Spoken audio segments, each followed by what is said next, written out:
How's it going, everybody? This is Alex Caceres, and you're listening to Story of the Fight.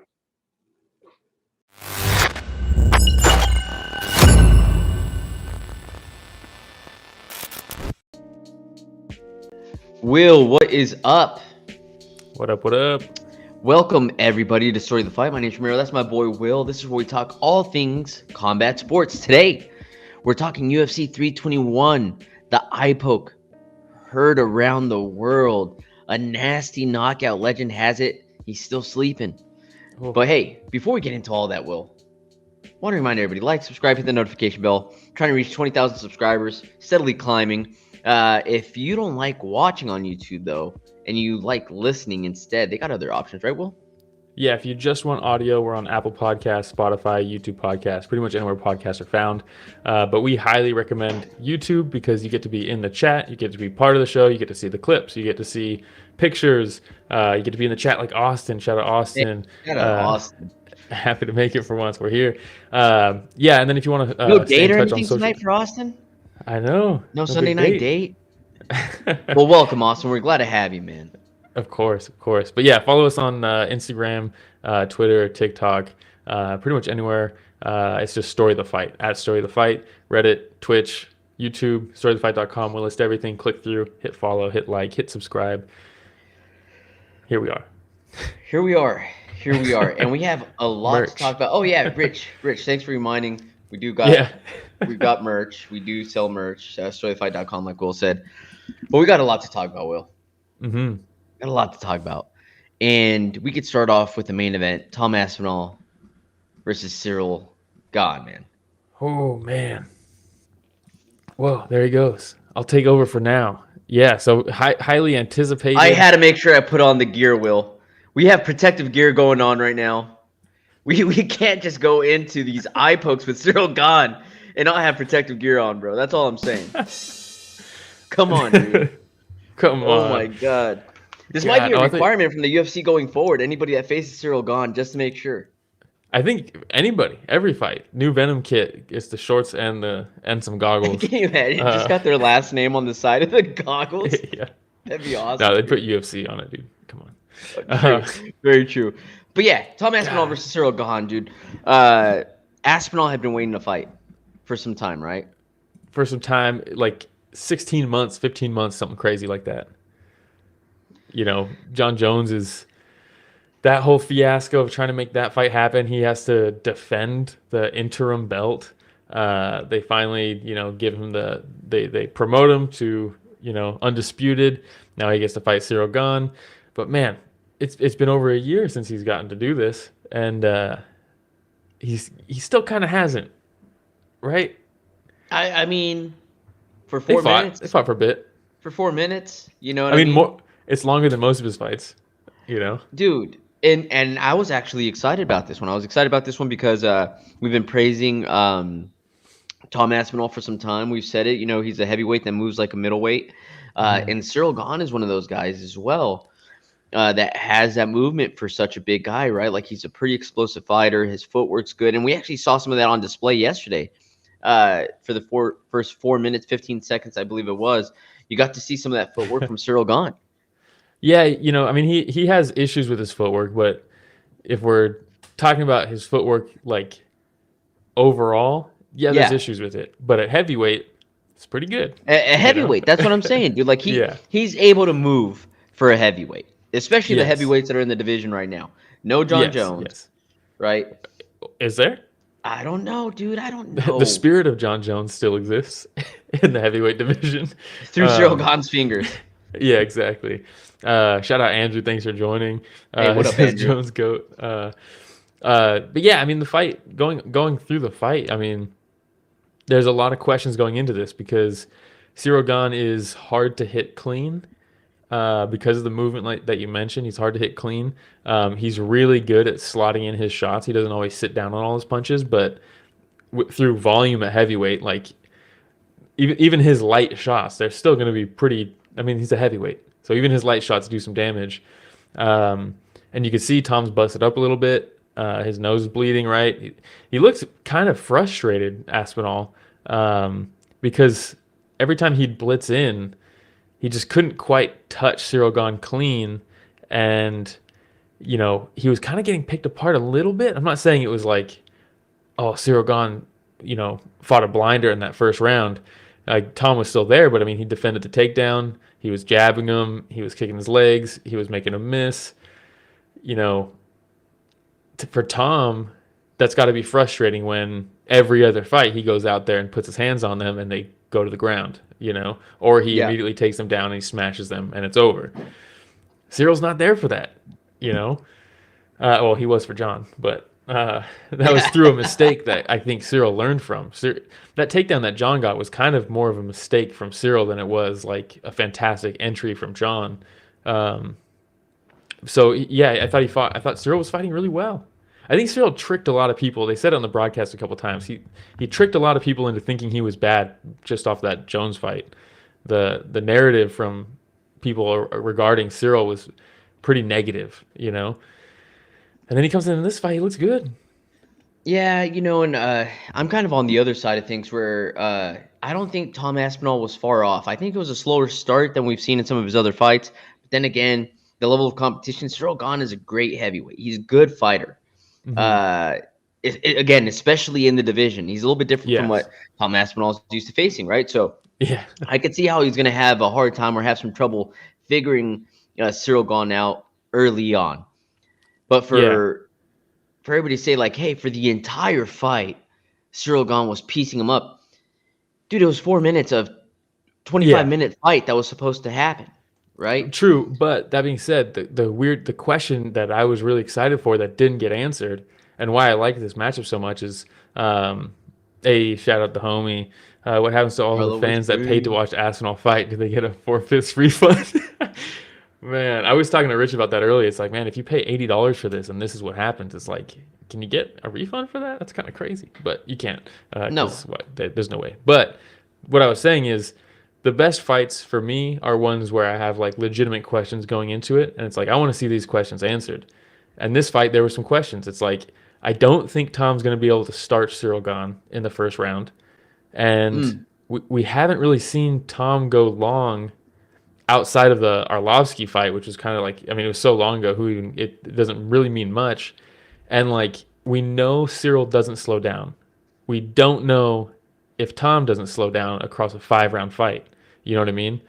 Like, I really wanted to see, because, can Tom fight the way he fights for 5 rounds? Probably not, right? Nobody can unless you're Merab. So it's like, was that going to get any better for Tom as the fight went longer? I think probably not, but it's still heavyweight, so all he has to do is land one big one to change the course of everything. And unfortunately, we didn't get to see any of that, Yeah, no, you're right. We haven't seen him go deep into the later rounds. And there's just so many question marks still up in the air, unfortunately. Yeah, that's the thing that sucks the most. Because we know Ciryl can fight that first round for 5 straight rounds, Ciryl can do that all day. We don't know if Tom can do that all day. And this is the thing, there's a lot of ifs still, right? That's the worst part. And I want to say that if there would have been some adjustments made coming out of that first round. For sure. I could see Tom Aspinall now clinching a lot more. I could see Tom Aspinall focusing just more on getting a takedown. If Francis Ngannou can out-wrestle Ciryl Gane, I truly believe that Aspinall can out-grapple Ciryl Gane. True, but again, a lot of question marks still. Yeah. And did Ciryl game plan at all for wrestling in that Ngannou fight? A guy who he spent countless hours sparring? Probably not. That was probably a surprise. Whereas in this one, takedown defense is like the first and foremost thing they're working on in that camp. And he did defend the first one, and unfortunately, I mean, we can show the picture of the eye poke. Yeah, real champions cheat. Graphic content warning. There it is. Dude, when they showed the close-up slow-mo, oh my God. Because at first I thought it was just like a drag, like a rake. Dude, once he got to the eyes, they like raked, stopped, and then dug in. Yeah. Oh my God. Yeah, that's rough. And the eye that went into, or the finger that went into his right eye, I believe it is. Yes. Which is, I think, Cyryl's middle finger. Yes. right?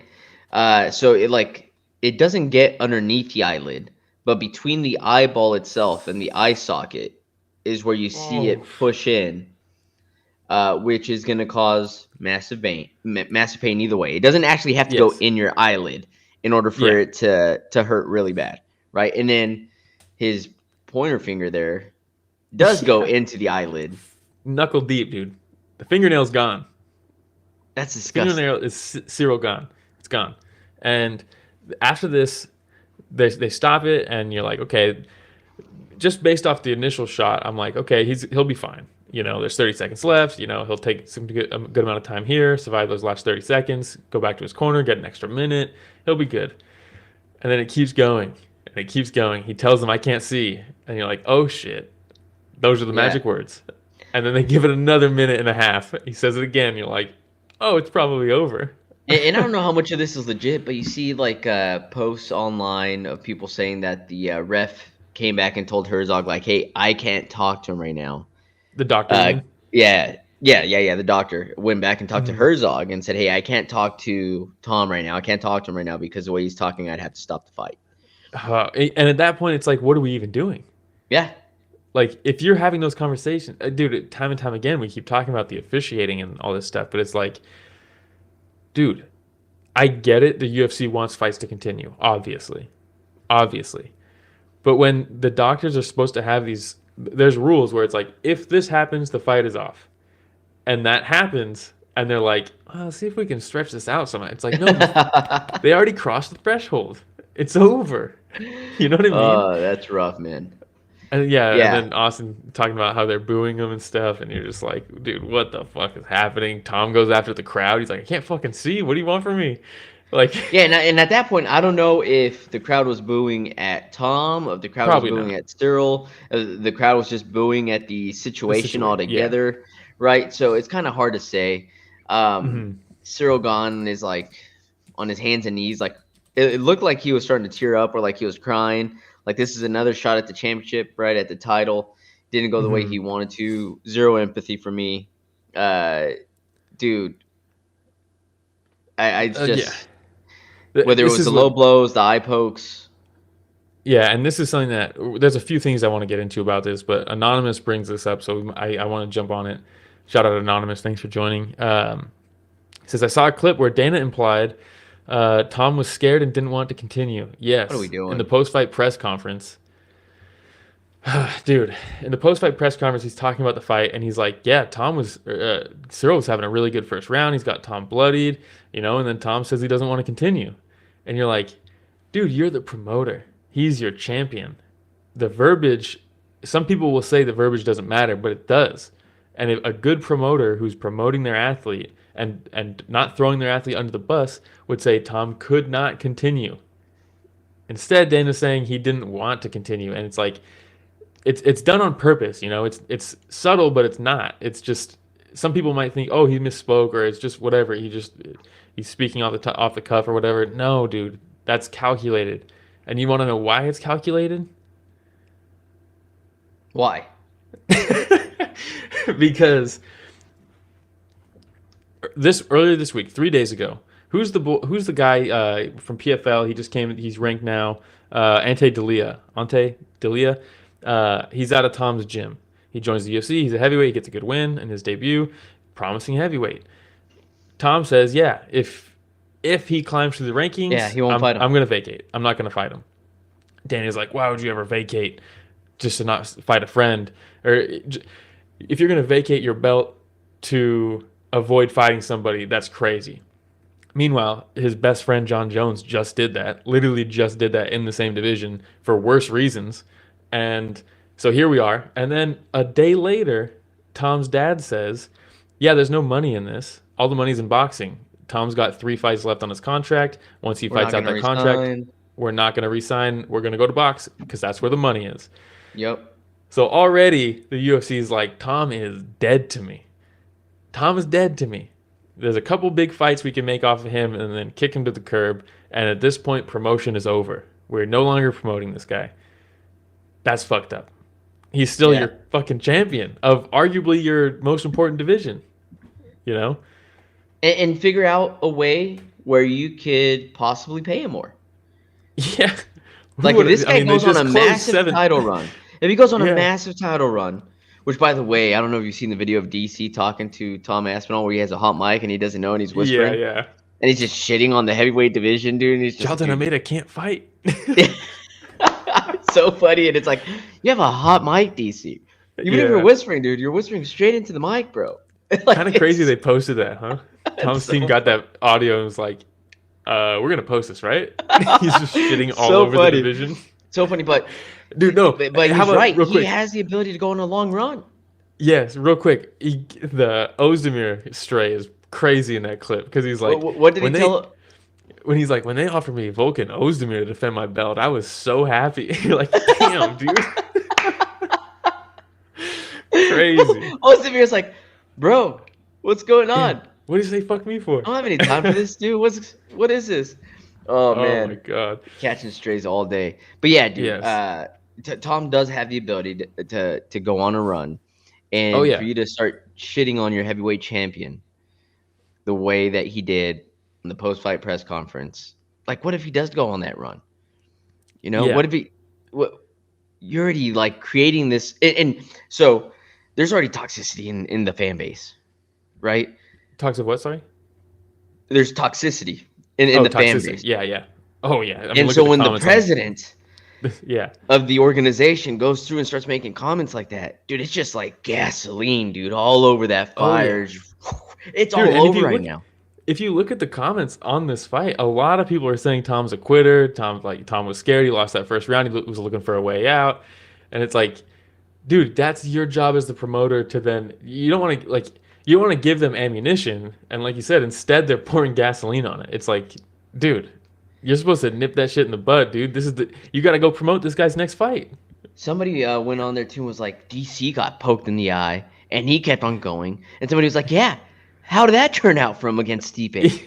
Like, dude, that's the thing. And they're like, Bisping became a champion. He has a glass eye right now, dude. Maybe Tom doesn't want a glass eye. Yeah. Maybe he wants both eyes to be fully functional, dude. Dude, that's the price. And that's okay. And that's okay. If he wants to be a heavyweight champion and have both eyes working the way they're supposed to be working, that's okay. It's insane. The discourse on this one's crazy. The fact that people actually believe this dude quit is so insane to me. It's so crazy. It's like, dude, sometimes I forgot what it's called, but there's a reaction. Your body literally will not open your eye in certain situations. And it's like for people to act like, oh, so-and-so got eye poked and they kept fighting. Every single one is different. Yep. Every single one is different. Dude, in that clip where both his eyes got poked, the one that looked better was the one that ended up being worse. Yeah. The other eye, the whole knuckle went into the eye socket, and that one he wasn't even complaining about. You know, like it was the eye that got pushed down, where the finger went between the eyeball and the eye socket on top over the eye. Yeah, it's so frustrating, man. And you know, they're talking about. They asked him what are they going to do next, and he was like, "It sucks, but we have to do the immediate rematch," which is the right move. But it's like, and we were talking about this before we went live. He's got 3 fights left on his deal. He fights this one. There's 2 left. Right? So Ciryl Gane takes up that second one. That means they got 1 fresh matchup for Tom if he beats Ciryl. And you're like, that kind of sucks for the UFC. So I understand Dana's pissed. Enter Walter Walker. I think they were going to have him fight. They were going to try to do him versus Poatan at the White House. But now they can't do that. And now do they have Tom versus Ciryl headline the White House card? Because like you would imagine the heavyweight title would be like the biggest thing you could do for that event. Maybe, maybe not. Maybe they just go for big names. Maybe, I don't know. You throw a Connor in there. You throw a Poatan versus John Jones in there. You Poatan versus Connor. Dude, hey, why not, dude? The Deftones start playing. All of a sudden, Nick Diaz comes in. My God, that's Nick Diaz music. Really bad. Oh, dude. Hey, shout out Ghost.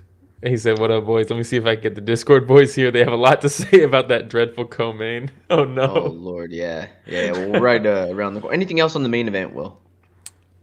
You know, it just sucks. It just sucks. There's so many questions that I wanted answered, and it looked like we were it was starting to go the direction that those questions would be answered, and instead we got this, and they're gonna have to rebook it. Who knows how soon? Yeah, I don't know. The other interesting thing is this new era that's starting next year is a pay-per-view less era, outside of probably big deal like events, like crazy ones, one-offs. But now it's like maybe they don't need to. Maybe that's why they don't need to look to re-sign Tom Aspinall, because they don't need a pay-per-view draw anymore. Because once the pay-per-view side of things is gone, what is their incentive to have these huge star athletes? The only real reason would be to get people in the seats, right? So they're already selling out no matter who's on the card. So I don't know. We'll see what happens towards the end of Tom's career, but it seems like the UFC consistently cannot secure a heavyweight star, and it's kind of crazy. Yeah. They fumbled it since, I think I saw, I could be wrong, it's either 2021 or 2022 that the undisputed belt has been won in the cage. The last time it happened was like 3 or 4 years ago. That's crazy. Isn't that insane? Do you remember who it was?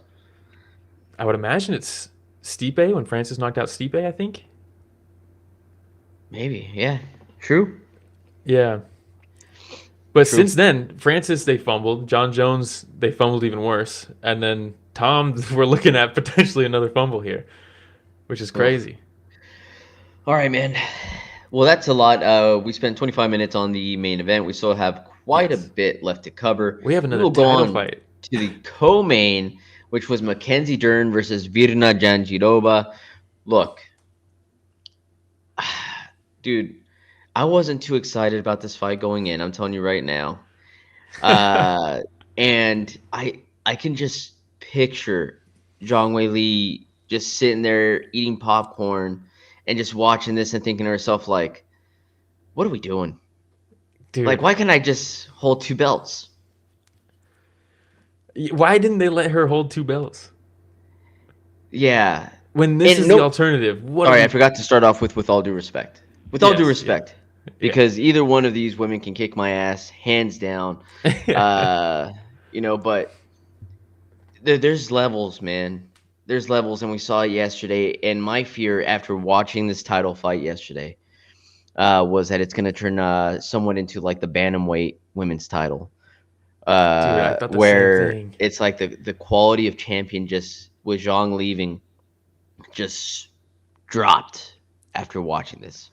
Dude, and it's crazy to think about when like this was the division, because everybody at the time, everyone was talking about Ronda Rousey, and then Holly Holm, and then Miesha Tate, and that's like where like women's MMA the spotlight was on bantamweight at that time. But meanwhile, we had like Joanna Champion, dude. And she was, she was running clinics on Jessica Andrade when Andrade was like still scary, and then Thug Rose comes into the mix, and then Zhang Weili, and all this whole time, this division was like some sick shit going on at the top of it, right? And this is the pinnacle now. And with all due respect, I didn't say again that, with all due respect. With all due respect, I mean, Rich coming in saying "Boo Rose." Oh man. Let's man. Anonymous is awful fight. Both seem clueless in there. Never seen someone take so much damage while on top. Oh man, all those takedowns with no attempts at submissions. Dude, that was the weird thing, because like, okay, all right, you're getting pinged a little bit with the jab if you're Jandiroba, right? Mackenzie Dern, she's developed a pretty decent jab. I'll give her credit, especially considering when she has Perillo in her corner. When she has Quillan in her corner, yes. Yeah. But, for sure. I mean, if you look at day one Mackenzie Dern in the UFC versus this fight, the jab looks much better. Is it, I'm not going to say it became Trevor Whitman, Kamaru Usman jab towards the end of his run, but it's better than it was. And she was touching Jandiroba. And so you're like, all right, mix it up a little bit. Jandiroba takes her down pretty easily, right? Because Mackenzie Dern's fine with the takedown. Yep. But each time, dude, she just sat in guard and just it's like she didn't want to pass or anything because you give up an opportunity for a sweep or a submission or anything like that. She didn't want to land any ground and pound because the same thing. So instead, all we got was her taking her down, sitting in her guard, while Mackenzie Dern just tees off on her off her back, and you're like, what is happening right now, dude? Like, dude, she got up off of her at one point because she was getting hit with elbows and punches and back fists and stuff on top, and you're like, dude, what is going on? This is a title fight. And look, if this fight was just like a, the first fight on a pay-per-view or, the second to last prelim or something like that, I'd be like, that was a pretty decent scrap. It was fun enough. Yeah. But the fact that this is supposed to be, that's what, the context really brings this fight down. Saying from an anonymous source, Zhang's actually okay vacating the belt and is pretty indifferent. Take that from me, whatever that's worth. I think that's been kind of public a little bit, and I'm sure she's okay with it. But correct me if I'm wrong. It wasn't her decision to vacate, right? Even if she's okay with it, it's like, this is someone who I think can get the belt in the weight class she's moving up to, and clearly continue to beat the contenders of this division. Yeah. So why not? Let me who else do we have in that division right now? Who else is coming up? Let me take a look at this real quick. So we have Tatiana Suarez. Okay. Do we really? That'll probably be Dern's first title defense, right? Yeah. And Tatiana probably wins that. Is it though? Is it the ghost of Tatiana, or is it? Oh, good question. You know what I mean? We have Yan Xiaonan, Amanda Lemos, Lupi Godinez. This division's in trouble. This division's in trouble. Let's be real. Yeah. I just named off all these fighters. Zhang Weili was it, man. She was the glue in that 115. Yeah. Damn, they still have. I'm looking at the rankings right now. They still have Zhang Weili listed as the champ on the UFC website. James saying, do you find it ironic that when Weili was the champ, people complained about her, but now they want her back? Look, yeah. Well, I think that people complained about the inactivity, which I don't even think was necessarily Zhang's fault. I don't think that was her fault, but I don't think anybody, at least I never saw it, people complain about her performances. Like when she fought, people were like, damn, she's good. I think they just complained about the inactivity. But I would imagine part of that's on the UFC, But yeah, I don't know. Yeah, it's a tough one. It's a tough one. Austin says embarrassing, honestly. The refusal to throw more shots than the person on bottom is crazy. I know they could beat me up, but as a spectator sport, they shouldn't be impressed with that. I mean, what was the? I actually would like to see what the stats were for ground strikes. Rio saying there was the weird narrative after Virna beat Yan that Virna would beat Zhang.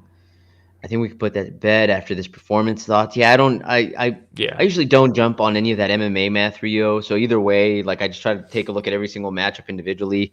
And again, as I'm going through and I'm just reading off the top names in that division, I just don't see anybody that would have been able to beat Zhang Weili. I don't. No. Blunderbub, what up, boys? Evie's busy, but she asked to say hi. Shout out Evie, too. Shout out Blunderbub. Thank you for joining us. Hopefully y'all enjoy those fights, the eye pokes. You want to hear something depressing? What? Virna Jandiroba, 9 minutes of control. 9 minutes of top control on the ground. 3 ground strikes. What? Mackenzie Dern, 3 minutes and 45 seconds on the ground on top. 21 ground strikes. Oh, jeez, dude. That's crazy, dude. Virna. It's crazy, man. And, Ghost said somewhere in here, too, I will say that Virna's lack of scouting and adjustments from their first fight was baffling.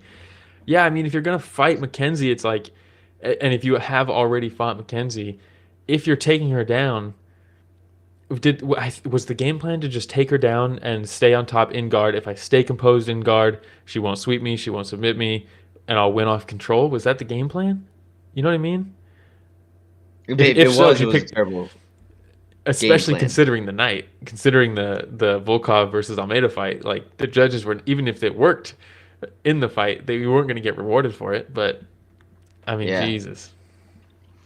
All right. Well, congratulations, Mackenzie Dern. She's a champ. On becoming a champion. Absolutely. And I actually like Mackenzie Dern.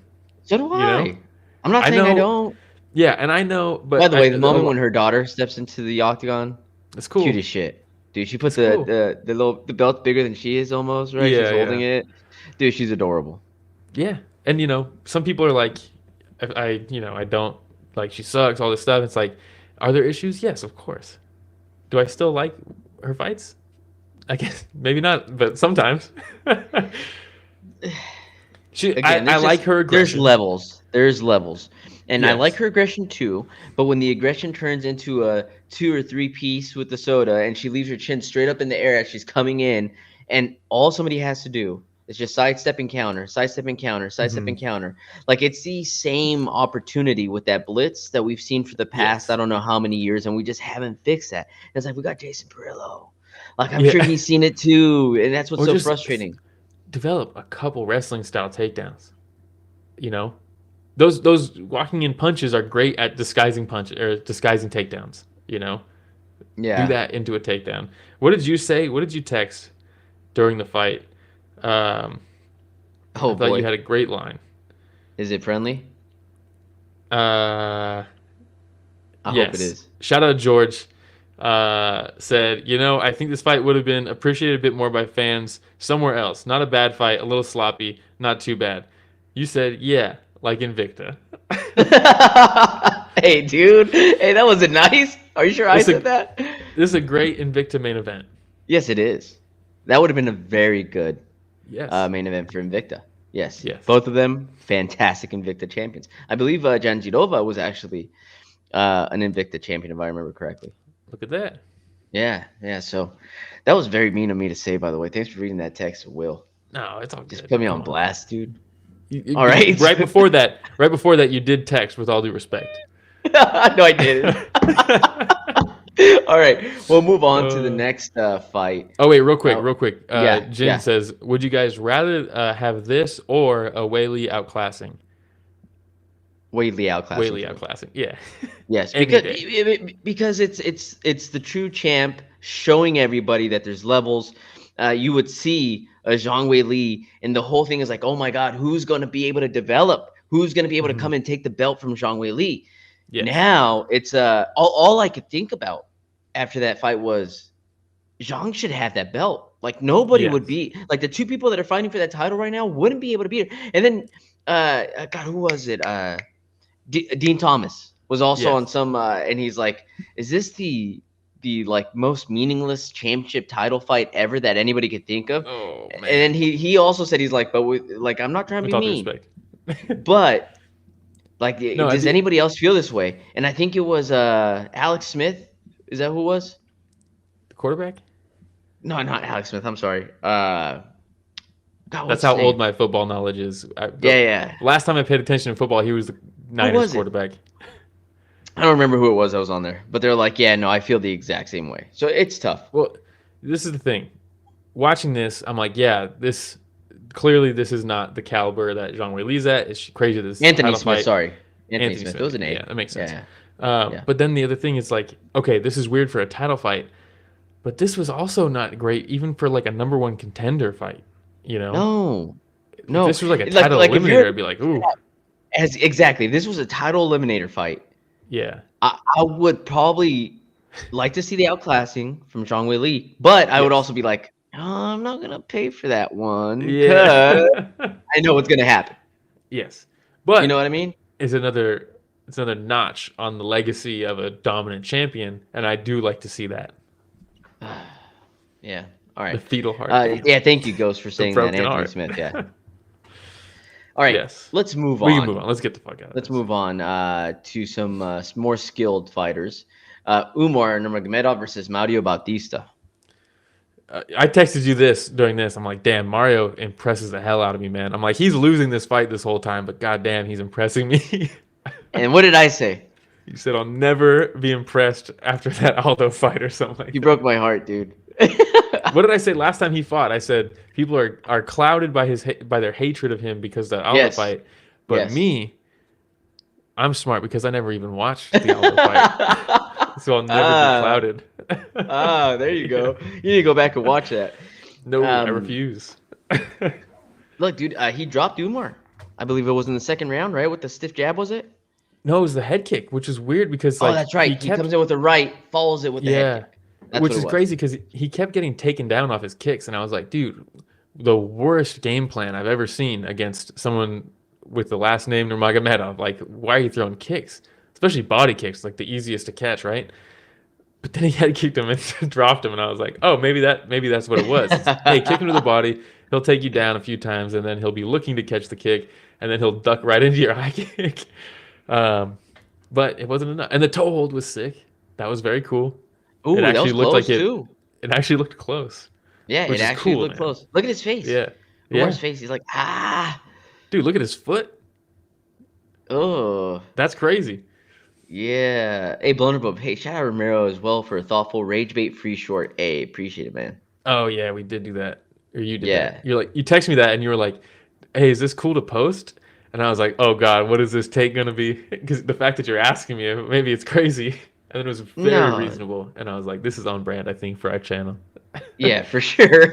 We try to be very reasonable, not clickbaity or rage baity and stuff. No. I was definitely trying to avoid that. Even though it would get us more views. Mm-hmm.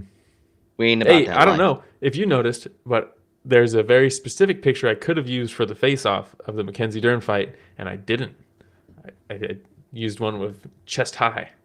Oh, good for you, man. You know. Good for you. No thirst trap. No thirst traps.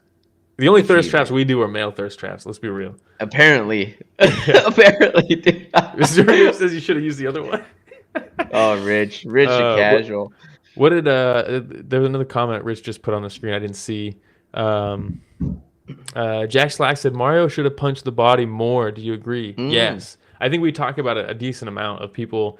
If you're fighting someone who you know wants to shoot, just commit to punching the body because they're going to duck into your shots, you know? Even if it's just to the chest, it doesn't even have to be like a liver shot every time or anything like that, you know? Just punch them where they're going to be ducking. Yeah. And if they don't duck, you landed a body shot. That's cool. And if they do duck, you might punch them right in the head.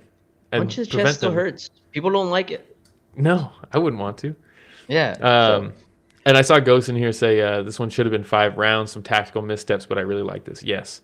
Yeah. This is definitely fighters of this caliber. It's always kind of crazy to see them in 3-round fights, you know, especially when like. Well, what do you think? Apex main event? Oh shit! Sorry if that was loud. That I was about to say. In the next couple weeks, we've got Randy Brown versus Bonfim is main eventing. Yeah.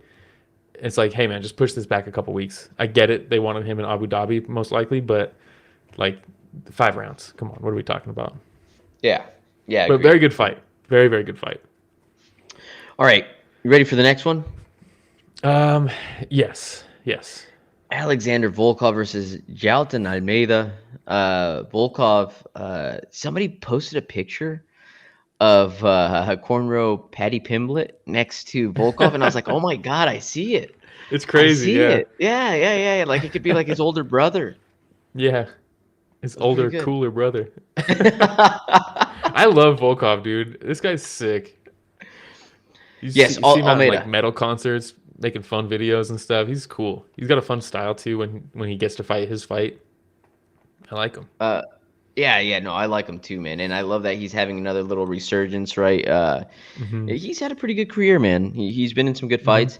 Jailton Almeida, we know what he wants to do, right? Yeah, let me just pull up a quote from one of the greatest, in my opinion, in Daniel Cormier.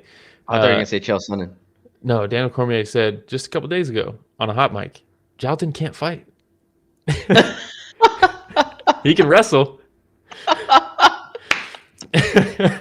Brutal, DC. Dude. Hot mic, DC. Hot mic. Hey, also, somebody tell the man he has a hot mic. Yeah, it's crazy. The fact they posted that is nuts. Like, I can picture this right now. Like, you and me together, Will, and you're like, hey, I should probably... And I'm like, wait. Hold on. Yeah. Keep it rolling. We're getting some good stuff right now, dude.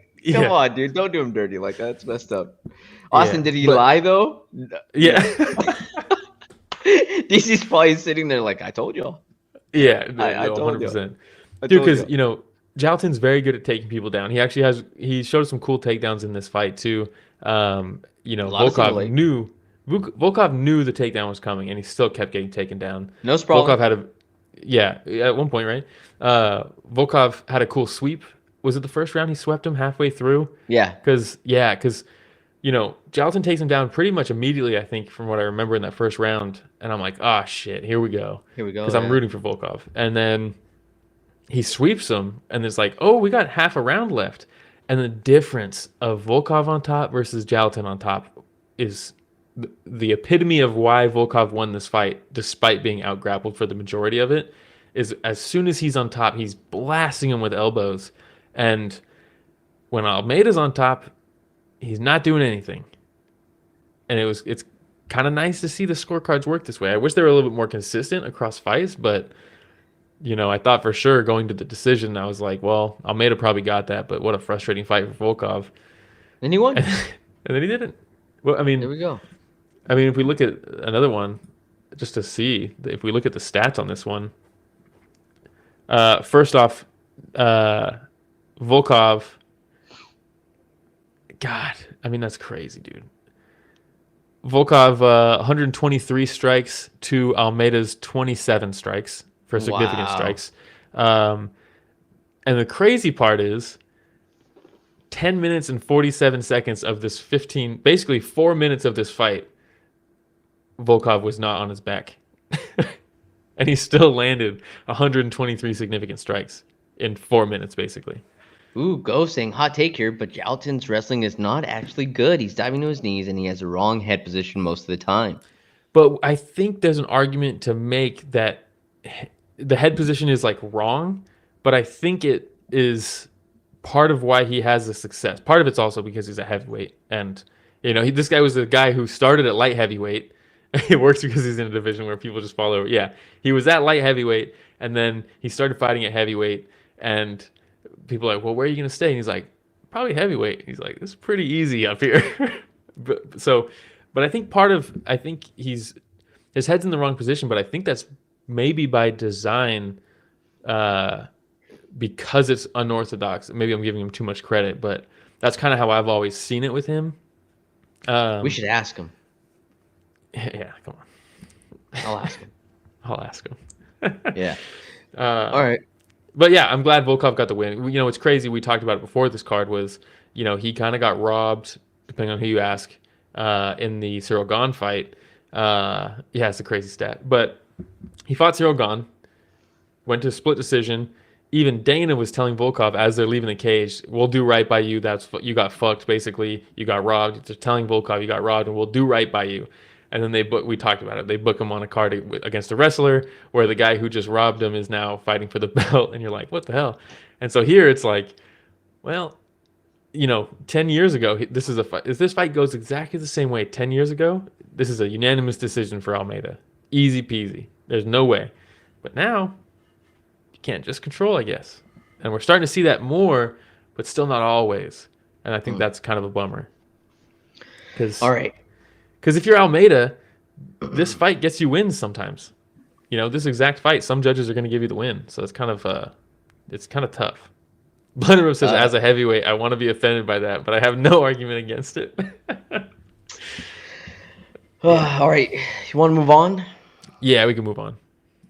We had Murzakanov versus Rakić. Yeah, this is the first one where there's a highlight that we can actually show. Because up until this point, there's footage. All the best fights, footage. All the top fights on this card have no highlights to show. So this one does, and it's quick. So get ready. Ooh. Watch the jab. Right. Boom. Oh. Hard stepping. Early stoppage? Nah, he went straight into the fetal position, right? Yeah. That's Straight not into the intelligent fetal defending position. yourself. Yeah. The jab is nice, though, and I like the push. You see the push after? Yep. Land a big punch, push them, George Foreman style. Because even if they're wobbled, you just created a knockdown. You know. Don't bring George Foreman into this. No, it's a compliment. It's cool. Oh, okay. I like that. Yeah, smart. I was How gonna many say, times do you maybe see someone catching get strays? How many times do you see someone get stung and they're on skates, but they end up staying up and they circle out and then they're healthy, right? Or they recover. If you crack somebody and in that same motion you're pushing them away, if they're on skates, they're going down. So I Yeah. like it. All right. I'm gonna just start teeing these up for you, Will, because we have Real about quick, Ghost 12 said my minutes Fight left. Mind co-host Jay Dilla had a great take about Rakić. What was it, Ghost? I'd like to hear it. Yeah. Yeah. And Austin saying, nah, he curled up. Good stoppage. Yeah. It was a doctor stoppage. That's all I can think of whenever. Also, yeah. crazy when, I don't know if you saw it, but once Rakić got back up, Murzakanov's still going crazy, and he walks up, goes face to face, and he's like, "Let's go" to Rakić, and Rakic's like, Rocky's like, hey, dude. And no, at first he's like, okay, yeah, good job, whatever. He goes to shake his hand, and then he just screams in his face, and then walks away. And Rakić is like, "Damn, dude, you already knocked me out. What the hell?" Crazy. Oh, dude. Poor Rakić, dude. All right. Yeah. Salkilld versus Haqparast. Oh my god, dude. Okay, we can show this one too. So warning: if anybody wants to see someone get straight up murked, here's your warning. Yes. Let's pull it up. Shout out UFC. This is actually a very good video they posted. Cage side. Man, get ready for this one. Oh my god. Ooh. Out. Let's go back. One more time. Jab. Couple jabs. And before this, Will, correct me if I'm wrong, but Salkilld had kind of been kicking to that shoulder, kicking to the body. Yes, he was kicking times, lower. And you kind of see, you see Haqparast, as soon as he starts throwing that leg, he starts dipping down a little bit to try to block that body kick. Yeah, man. And he dips right into it, gets kicked in the head, gets shut off cold. And Anik. So first, they show Haqparast on the ground, and he's face first on the ground. Look at this shot, too. What a cool picture. They show him, he's face down, palms up. That's crazy. Down by his hips, and his legs are shaking. And you're like, oh, that's not good, dude. That's bad. And John Anik with the coldest call I've heard in a while. So cold that I had to write it down, dude. Says Haqparast unconscious, twitching on the canvas. You're like, oh my god, dude! Don't call attention to it. Oh That's man, crazy. He was out for a while. He was out for a while to the point where Salkilld was standing there with DC and fucking discount Kevin Spacey, and they're both kind of watching him like, oh man, like this is bad for a while. Yeah. Dude, hoping Haqparast is okay. There's a point in time where they like rolled him back on his back. Mm-hmm. And you see like his eyes are like just partially open but rolled to the back of his head, and he's doing that like deep breathing, you know, when your body goes into that like auto mode, and the camera zooms in on Haqparast with his eyes rolled back to the back of his head. I think the producer was like, hey dude, like switch over to camera 2. Yeah. Get us over another camera ASAP. And Austin says this dude's first loss since like 2022, I believe. Yeah, and he's been in some dogfights, dude. Haqparast is sick, dude. He's been in some wars. So to see him go out cold like this is fucking gnarly. Last guy to finish him with strikes was Drew Dober 5 years ago. That's crazy. Shout out Drew Dober. And Salkilld took this on short notice too, like 10 days notice or something crazy like that. 10 days. All right, man. Props to him. Yeah, and real quick, Go says, he said, Rakić trying to be a good MMA fighter in light heavyweight has actually disadvantaged him. Oof. Yeah, light heavyweight, you just got to spaz out, dude. You get the wins. Oh, and to that point, I want to say that, who was it? Somebody on the panel was like, Murzakanov needs to stop sitting back just looking for that power shot. Yeah, and then he sat back and waited for that power shot. And I'm like, well, that's why he does it. Yeah, light heavyweight. All right. Teeing this one up for you, man. Klein versus Rębecki. Oh, man. Rębecki, dude. This guy is tough as nails, dude. And I think it's pronounced Rębecki, right? It's like Rębecki. Yeah, something like Rębecki? that. Do my best. You know, it's been a tough go lately. He's now 1-3 in his last 4. But, dude, it's just dogfight after dogfight after dogfight. I mean, he looks mangled up every fight he's in, but he's still throwing heat.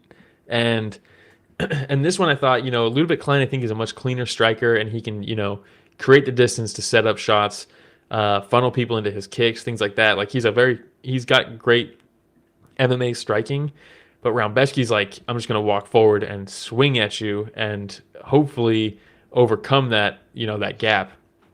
And didn't quite happen. I mean, he kept walking through the shots, but he was also eating a ton of them. I mean, his face was mangled.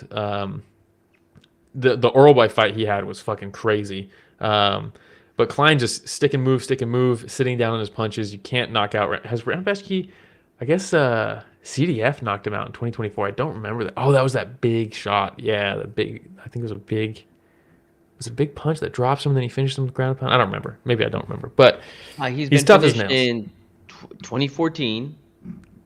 I mean, it's crazy. Yeah. Yeah. And, Klein's very good. But then the third round, Rębecki gets on him. And he has a nice little trip along the fence. And Rębecki goes back over his own body and breaks his ankle. But nobody even realized it. He's just on his back, whatever. And Rębecki's on top trying to do damage. He's ground and pounding. And then off his back, Klein frames up as Rębecki steps up to postures up to land ground and pound, and Klein just goes bah, and elbows him with a good one, elbows him again, and then all of a sudden Rębecki is just pouring blood onto him, just fucking savage, dude, and he's still landing crazy ground and pound. Klein's down here with a broken ankle here. See, bro, fun watching Klein broke his ankle and he still fought, dude. Tom Aspinall just got poked in the eye. Yeah, and I actually I messaged Genevieve Blunderbub during this one. I was like, are you guys watching? Because this is one that you guys are gonna enjoy, because holy shit. And at this point, there was like 30 seconds left. I was like, this is crazy. And then they go to the scorecards, and Rębecki's standing there, and his face is fucking mangled. He just had a 10-8 round in the third round after getting lit up for the first two, and you're like, maybe a draw? I don't know. You could argue a 10-8 round for Klein earlier on. I don't know. And Klein is just looking exhausted on the stool with his coaches around him, and I'm like, dude, if they're about to give him his win and he can't even stand up, that's crazy how exhausted he is. And then they give him the win. I think the next picture shows it, Rich. They announce him as the winner while he's sitting there, and I'm like, this is a crazy, crazy optics. And then during the interview, he's like, yeah, I broke my ankle at the start of that third round. And you're like, what? And then they cue it up on the replay, and they show him snap his ankle in half as he's getting taken down. I think you can kind of see him talk to DC a little bit about it, because he's like goes up to the corner and he's like, hey, like and then they mention something, and then Goddard comes up and he's like, no, let him stay down. Oh, actually. I didn't see that. Yeah, like he like waved Goddard off. He's like, no, let him stay down. So I think he told him like, hey, dude, I broke my ankle. That makes sense. And then I went back and rewatched it. And as soon as he gets taken down, he immediately kicks his leg out and kind of moves his ankle a little bit, and you can see him grimace. And you're like, oh, dude, what a savage. And he goes to the whole rest of the fight, getting ground and pound, cut smoke with an elbow. James says, what do you think about fighters like Klein, fighters that will never fight for a title but still fighting? How do you think they feel about that? Because both Klein and Rębecki are good fighters. I can't put myself in that mindset, but you got to imagine they still think that they can fight for the belt. Yeah. And we've seen, I think he's got the skill set to beat a lot of top guys. And we've seen people who look, quote unquote, like journeymen. I'm not necessarily saying that, but that's kind of the role you're describing. We've seen them. No one would have guessed Charles Oliveira was going to become a lightweight champ. Nobody would guess that, watching his featherweight fights. So, yeah, I don't know. I think Klein is so skilled, dude. He's so skilled. He's just struggled in the big fights, and this is going to be a long layoff, but I like it. I like him, There you go, man. So there's still hope. There's still You're hope, saying dude. There's a chance. All right. Yeah. We will move on, man, to Valter Walker versus Louie Sutherland. He can't keep getting away with it. Oh, dude. Here we go. You got footage for this one? Yeah. I mean, come on, dude. Wraps up the leg. Right away into that heel hook. Sutherland does the right thing and starts trying to roll. Yeah, it's like the first level basic defense, but these days, like, things have become more advanced where it's like, it's like rolling that way just for the sake of rolling it is like answering the phone in an arm triangle. It's like, yeah, technically, that might give you some space, but if that's your only defense, a good specialist in that submission is still going to be able to finish that. And I mean, it's crazy. This is the fourth heel hook in a row that he's got, right? It goes to his soundboard, that Breaking Bad Jesse clip. He can't keep getting away with it. One day I'm gonna break the rule of non-MMA soundboard, but once I do, the floodgates are fucking open, dude. The show's gonna be 50% soundboard clips. Dude, DC even said it too. It's like nobody is using the other leg or the other foot to push off. Like nobody's kicking them off. Yeah. And you could just hear the frustration in DC's voice. Yeah. I mean, that dude, look, it's Louie Sutherland's UFC debut on short notice. He's, this isn't going to work for Walter Walker as he climbs the rankings. It's not going to keep challenge working. Accepted, he said. There's Blood Resist, shout out to Lorosenko's freaky ass anti-heel hook legs. Oh, Lorosenko was good for most of the card. Yeah, he was pretty good. Yeah. But all right. Yeah, Walter Walker.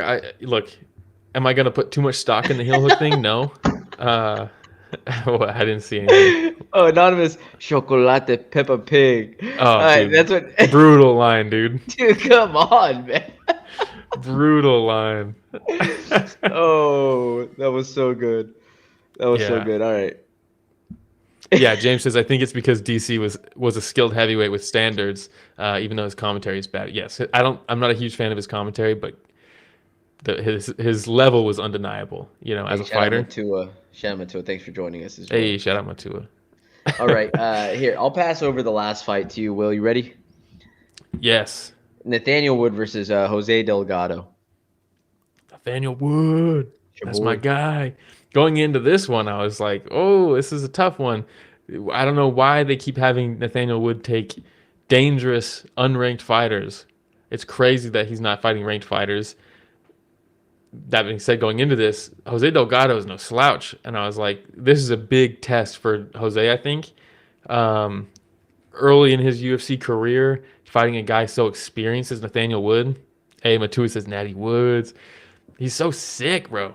Nathaniel fought like a grown man. Natty Woods won me money. Hell yeah. A lot of people thought this was a robbery. I didn't.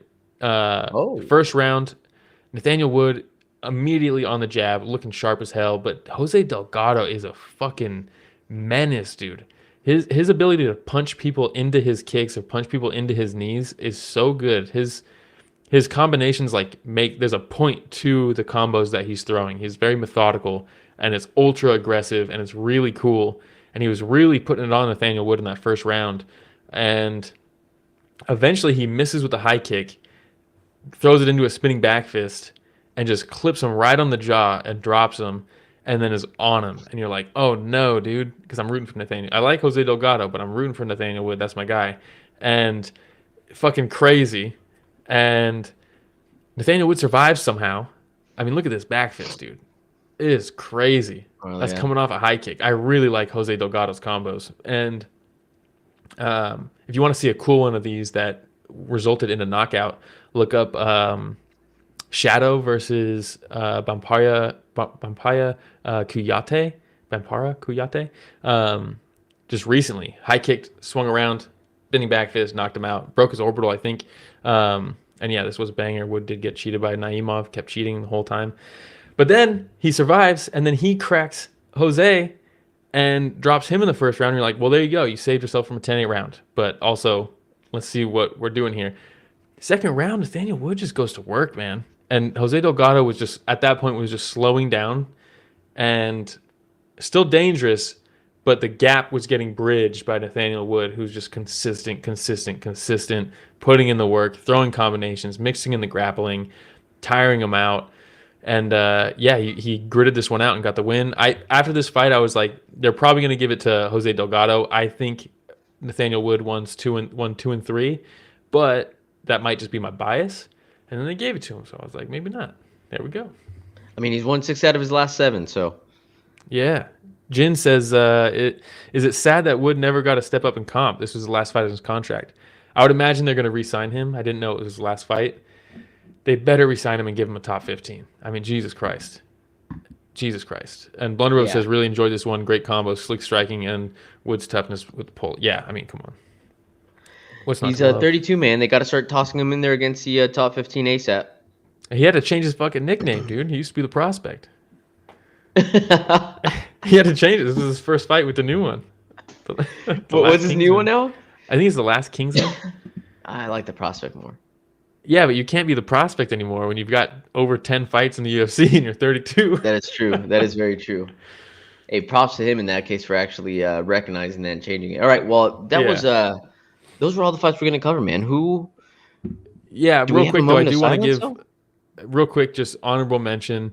Shout out War Turtle. He lost his fight, but goddamn, he's not an easy out. I like his fights every time. Hamdi versus Barnett was fucking hilarious. Raposo versus Maxim was a decent fight. I actually enjoyed it quite a bit. But the real props for that fight I want to give to the boy Rich Mitchell, the referee, because at one point Maxim just grabbed the fence, pulled himself on top briefly, but it was clearly a fence grab that he pulled himself in the top position. Rich Mitchell sprints over, says, fuck that. I'm taking a point away. Don't do that shit. Point away right away, and gave up the position, pushed him away, restart the fight. And I'm like, Rich Mitchell, that's my dog for life. Hell yeah. Oh, yeah, there you go. Blunderbook says, okay, let's talk about the real star of the show, the ref who said you're not grabbing the cage on my watch, big dog. I like Very cathartic to watch. And, you know, what's crazy is, like, in that moment, I was like, man, last week we had some really bad referees. You know, well, we had Dan Murgliata, one bad referee, but really bad. And then I saw this, and I was like, nice. Good bounce back from last week. And then we got the eye poke in the main event, and here we are. Yeah. Yeah. All right, man. Moment of silence. Oh, actually, real quick, shout out Mizuki as well. She had actually a pretty fun fight against Amorim.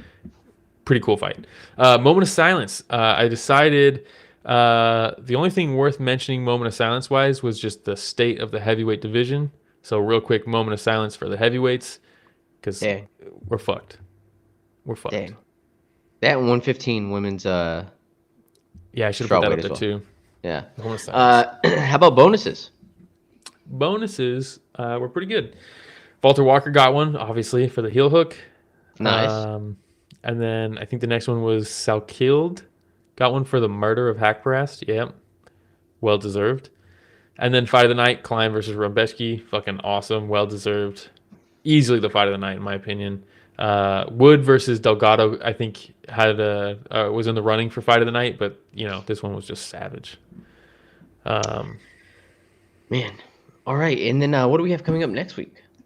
Real quick, Ghost says, off the cuff question. Did you see the news of Daniel Narditsky's death? Very sad. I used to watch his chess streams to learn chess.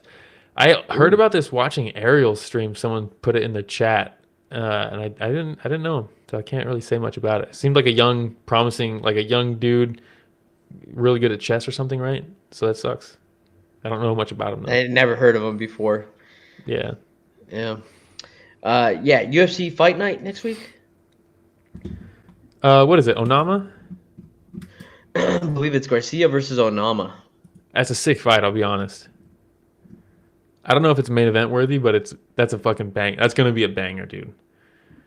Yeah. Oh, God. Waldo Cortez Acosta in the fucking co-main. Jesus. Jeremiah Wells versus... Oh, no, dude. What are we doing on this card? Yeah, I'm looking through it right now. And oh, no, dude. Cheng Ho Lee versus Kwamba could be very fun. Hey, Phil Rowe's on there. Hey, shout out Coach BZ. Yeah, if you guys didn't see our interview with Ben Z, he does the nutrition for Phil Rowe. It was a fun... Oh, he actually... Alice Ardillion is on the card as well. He does her weight cuts as well. Norma Dumont versus Ketlin Vieta. Could be decent.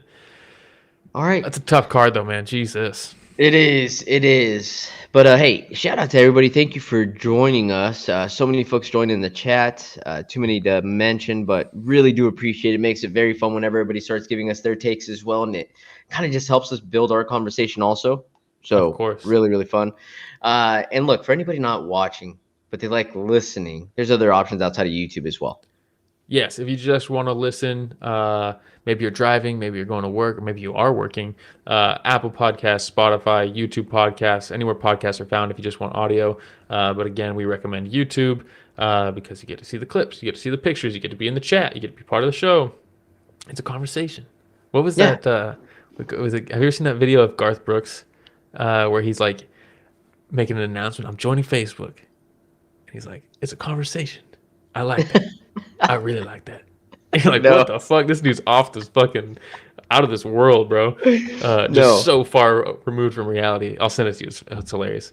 But yeah, and then follow us on all the socials. It's just at Story the Fight, Instagram, Twitter, TikTok. We're on Reddit as well. StoryTheFight.com will list all the socials. You can click through. You can hit follow, and then StoryTheFight.com will also have our merch page. If you want that sick-ass shirt that Ramiro's wearing, it's on there. Hey, and one last shout out though. We got to give a shout out to the one and only Richard Casual. Richard Boost was our producer in the background. Shout out to Rich. Thank you everybody for joining us for another week of Story the Fight.